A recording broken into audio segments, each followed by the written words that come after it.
Introduction. अध्याय 2। दो चरों का रैखिक समीकरण। नंबर 1। एक घात वाले दो चरों से बने समीकरणों के आलेख सदैव सरल रेखा होती है, इसलिए एक घात वाले दो चरों के समीकरण को रैखिक समीकरण कहते हैं।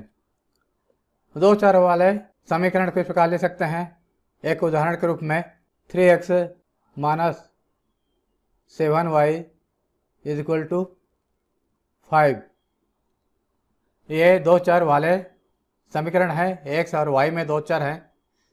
इनका आलेख खींचेंगे तो हमेशा एक सरल रेखा प्राप्त होगा, इसलिए एक घात वाले दो चरों के समीकरण को रैखिक समीकरण कहते हैं। नंबर 2। जब दो चरों के रैखिक समीकरण का आलेख दो प्रतिच्छेदी रेखाएं होती हैं, तब समीकरणों का एक अद्वितीय हल होता है। यदि दो चरों के रैखिक समीकरण का आलेख खींचने पर हमें दो प्रतिच्छेदी रेखाएं मिलते हैं, इस प्रकार एक बिंदु पर काटने वाले, तब इसका एक अद्वितीय हल होता है। एक और केवल एक ही हल होता है। नंबर 3। जब दो चरों के रैखिक समीकरणों का आलेख दो समांतर रेखाएं होती हैं, तब समीकरणों का कोई भी हल नहीं होता। यदि दो चरों के रैखिक समीकरणों का आलेख दो समांतर रेखाएं मिलती हैं, तो इनका कोई हल नहीं होता, क्योंकि ये दो समांतर रेखाएं एक दूसरे को एक बिंदु पर कभी नहीं काटती। नंबर 4।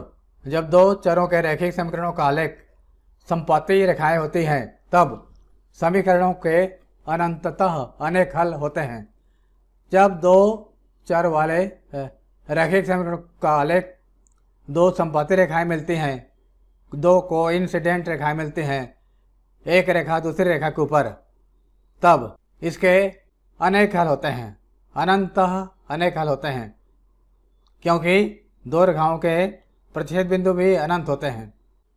नंबर 5। दो चरों के रैखिक समीकरण निकाय को निम्नलिखित रूप में लिखा जा सकता है। a1x + b1y = c1, a2x + b2y = c2, जहाँ पर a1 b1 c1, a2 b2 c2 वास्तविक संख्याएं हैं और x और y चर हैं। उपरोक्त निकाय में यदि number 1 a1/a2 = b1/b2 is not equal to c1/c2 हों, तो रेखाएं समांतर होती हैं। वह समीकरण निकाय का कोई भी हल नहीं होता। पहले दो अनुपात बराबर हैं, परंतु यह तीसरा अनुपात के बराबर नहीं है। तब ऐसी स्थिति में दो रेखाओं का आलेख दो समांतर रेखाएं मिलती हैं और इस समीकरण निकाय का कोई भी हल नहीं होता। Number 2। a1/a2 is not equal to b1/b2 हो, तो रेखाएं प्रतिच्छेदी रेखाएं होती हैं। वह समीकरण निकाय का एक अद्वितीय हल होता है। यदि a1/a2 और b1/b2 दोनों बराबर नहीं हैं, तब इस समीकरण निकाय का आलेख दो प्रतिच्छेदी रेखाएं मिलती हैं और इसका एक अद्वितीय हल होता है। अद्वितीय हल का मतलब होता है एक और केवल एक ही हल। नंबर 3। a1/a2, b1/b2, c1/c2 ये तीनों बराबर हैं, तो रेखाएं समपाती होती हैं। वह समीकरण निकाय के अनंततः अनेक हल होते हैं। वास्तव में दिए गए दोनों समीकरण एक जैसे ही होते हैं। जब ये शर्त पूरा होता है, तीनों अनुपात बराबर होते हैं, तब दोनों रेखाएं समपाती रेखाएं होते हैं और ऐसी स्थिति में इनके अनंततः अनेक हल होते हैं। प्रश्नावली 1। नंबर 1। प्रश्न 1। निम्नलिखित कथनों को समीकरण के रूप में लिखिए। नंबर 1। एक विद्यालय के क्रिकेट कोच ने 3 बल्ले और 6 गेंदें 3,900 रुपये में खरीदी। वहीं से इन्होंने एक बल्ला और 2 गेंदें 1,300 रुपये में खरीदी। इसको हमें समीकरण के रूप में लिखना है। माना एक बल्ले का मूल्य 100 रुपया है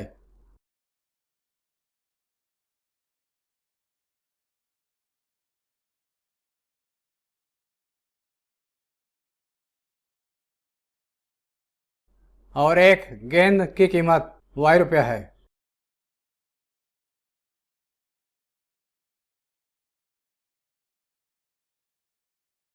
तब प्रश्नानुसार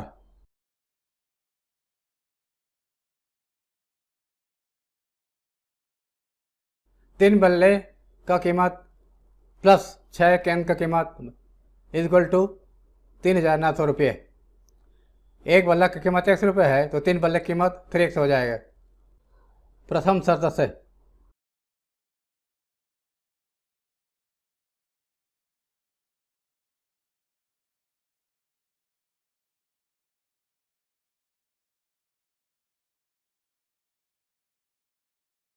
3x प्लस 6y, एक गेंद का मूल्य कीमत y रुपये है तो 6 गेंद का मूल्य 6y इक्वल टू 3900। समीकरण नंबर 1। द्वितीय शर्त से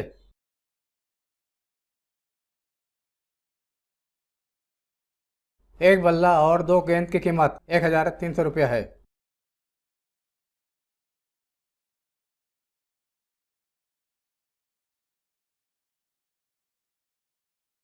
अतः एक बल्ला की कीमत 100 रुपये प्लस 2 गेंद की कीमत 2y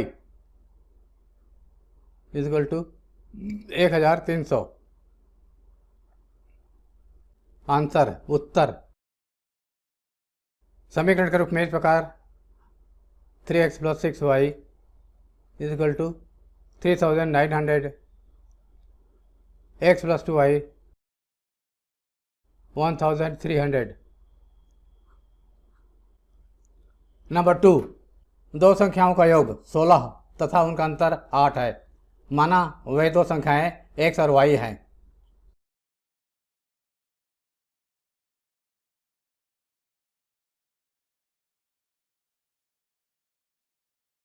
तो प्रथम शर्त के अनुसार उन संख्याओं का योग 16 है।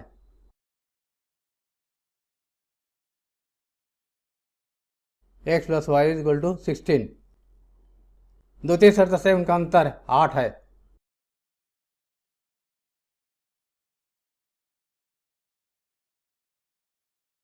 उत्तर नंबर 3, एक फल की दुकान पर 2 किलोग्राम सेव तथा 1 किलोग्राम अंगूर का मूल्य 160 रुपये था। उसी दुकान पर 4 किलोग्राम सेव व 2 किलोग्राम अंगूर का मूल्य 300 रुपये था। इसको हमें समीकरण के रूप में लिखना है। माना 1 किलोग्राम सेव का मूल्य 100 रुपया और 1 किलोग्राम अंगूर का मूल्य y रुपया है।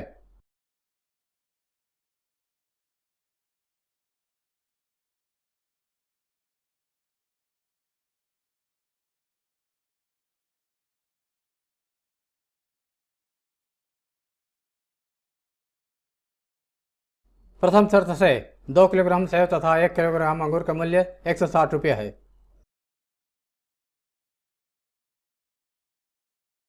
एक किलोग्राम का 100 रुपये है तो 2 किलोग्राम सेव का 2x रुपये होगा। 2x प्लस 1 किलोग्राम अंगूर का मूल्य y रुपया है प्लस y इक्वल टू 160 रुपया। समीकरण नंबर 1। द्वितीय शर्त से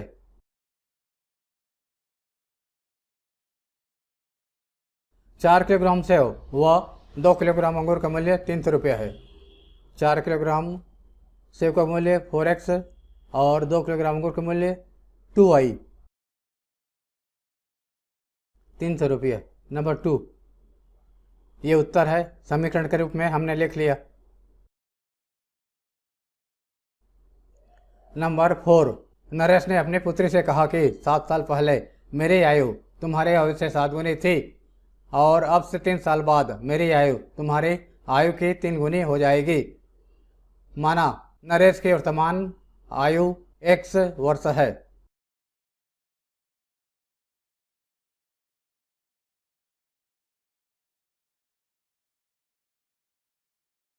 और उसके पुत्री की वर्तमान आयु y वर्ष है।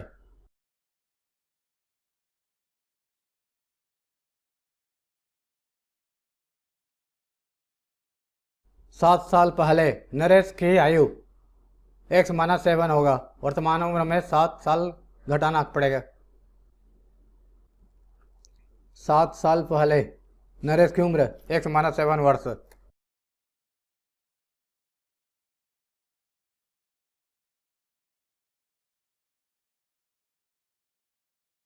7 साल पहले उसके पुत्री की उम्र y माइनस 7 वर्ष।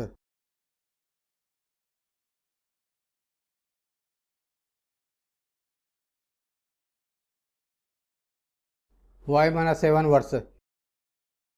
प्रथम शर्त से 7 साल पहले नरेश की आयु बराबर 7 साल पहले उसके पुत्री की आयु इंटू 7।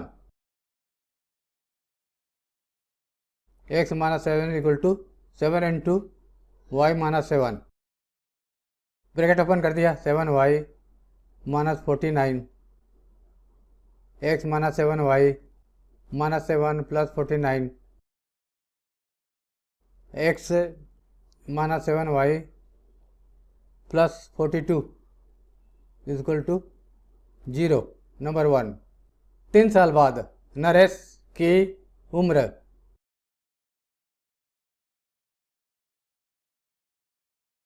वर्तमान उम्र x है तो 3 साल बाद x प्लस 3 वर्ष। 3 साल बाद उसके पुत्री की आयु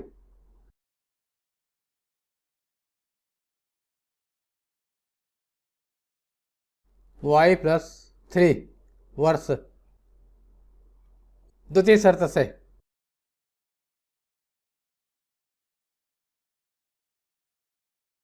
3 साल बाद नरेश की आयु बराबर 3 इंटू 3 साल बाद उसके पुत्र की आयु x plus 3 is equal to 3 into y plus 3। इसको सरल करने पर मिलेगा, ब्रैकेट ओपन करके ट्रांसफर करने पर मिलेगा x minus 3y minus 6 equal to 0। Number 2। ये दोनों समीकरण उत्तर हैं। नंबर 5। एक व्यक्ति घर से कार्यालय तक जाने के लिए 90 किलोमीटर दूरी तय करता है। इसके लिए वह ट्रेन और टैक्सी का उपयोग करता है। व्यक्ति द्वारा टैक्सी से तय की गई दूरी ट्रेन से तय की गई दूरी की दोगुनी है। माना ट्रेन द्वारा तय की गई दूरी x किलोमीटर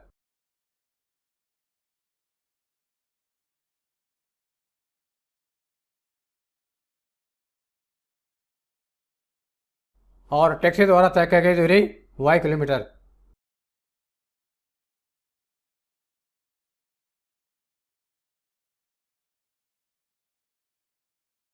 प्रथम शर्त से दोनों के द्वारा तय की गई दूरी 90 किलोमीटर।